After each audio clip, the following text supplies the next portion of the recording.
Ryan here again. I just wanted to talk to you a little bit about the 1176 compressor. It's probably the most infamous compressor out there. It's great on vocals, which is what I'm going to try to show you a little tutorial on how to use. It was a little difficult for me to understand at first, but it's actually a lot easier than it looks. So hopefully I can get you started. Let's take a look. The 1176 compressor. There's a lot of plugins made after it. It actually is made after a hardware compressor. And there were black ones and blue ones. The most popular one was the black one. And you've heard it on tons and tons of recordings. It's great for vocals, bass, you know, you name it. It's actually one of the easiest compressors to use, although one of the hardest to understand. At least for me it was. I think I was overthinking it, and the way it was explained and the way it's laid out is a little confusing. So hopefully I can clear that up for you guys. So here we have the 1176 black box, and I'm going to kind of show you how to use it for vocals. Over here is your input knob. Now what that does is that drives the input volume coming in and into the compressor. So to the left is all the way down, to the right is all the way up. And as you turn up the volume on your input, you're going to see this little needle move to the left, which means it's getting more and more compressed. The further over here, the more compressed it is. And as you turn this up, you're going to see this needle go way over to the left. This output knob is just your volume knob. That's it. It does not affect the compression. That confused me for a very long time. I thought you had to have a version like this. Like this was one setting and you had to move them in tandem. Really, no. This is your volume, and this is the amount of compression, left to right. Over here is your ratio.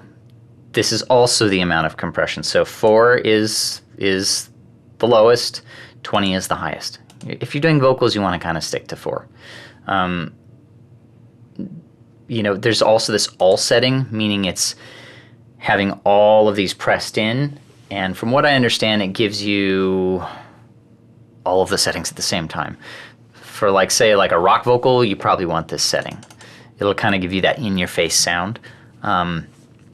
But for most vocals, you want to leave it here at 4. So set this to 4, and then your attack and your release is also confusing on this compared to most compressors. You would think that, like with your release, this would be your quickest, because it's the lowest number, and 7 would be the slowest. But it's actually the opposite. So the higher the number, the quicker the release. The lower the number, the slower the release. The lower the number on the attack, the slower the attack. The higher the number, the quicker the attack. Does that make sense? Okay, and what the attack is how quickly the compressor is hitting the sound. So when your vocal's coming in here, if it's all the way, I'm sorry, I still get confused. If it's all the way over here, it's going to be compressing every single tiny little thing. It's really going to squash the sound coming in. If it's over here, it's a lot slower, and it's letting a lot more of that vocal through before it starts to compress it. I generally like to, as a rule of thumb, kind of leave the for VO or for a vocal right up around here to around 3. Like 3 to here seems pretty cool. Over here tends to be a little bit slow, and this is too fast. It squashes it too much. So you can kind of set your attack from here to here. Now the release, honestly, for almost every vocal, I just leave it as fast as possible. That the release is how quickly the compressor stops working. And this kind of combination, like from here to here or here to to hear. It tends to give a really natural sound. For some VO work, to kind of give it that fatter sound, like a voiceover, something like this might work.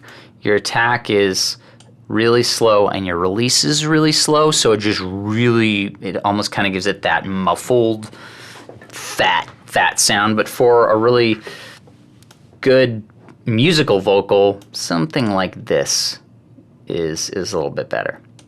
And once you have these settings set, you drive the compressor with this input, and then you watch the needle over here move to left, and the further to the left, the more it's compressed. So here, let me play a little bit.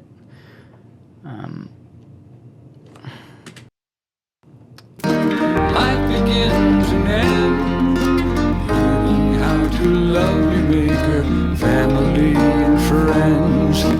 Nothing lasts forever here, marching closer, ever nearer. Time we have to say goodbye, it's all too crystal clear. And I believe we'll be together in a place that's called forever, knowing the short time between us marks our passage there.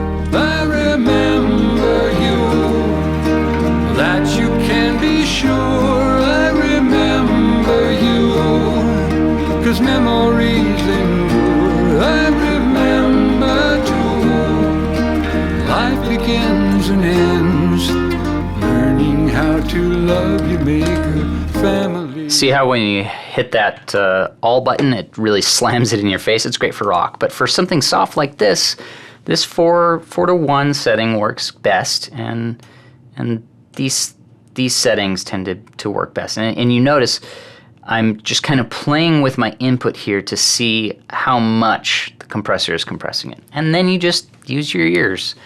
I hope that made this a little bit easier to understand. Yeah, again, to recap, this is your volume knob. This is how you drive the compressor. This is your compression ratio. You generally want to stick to 4. And this is the attack, how quickly the compressor is engaging the sound coming in, and then how quickly it's turning off. And that is pretty much it. So also remember, to the right is quicker, to the left is slower, even though the numbers are sometimes opposite on different compressors. I hope that helps. I hope you enjoyed my good friend Steve's song here. We record it here in my studio, and I'll leave you a link below where you can find it. All right, take care.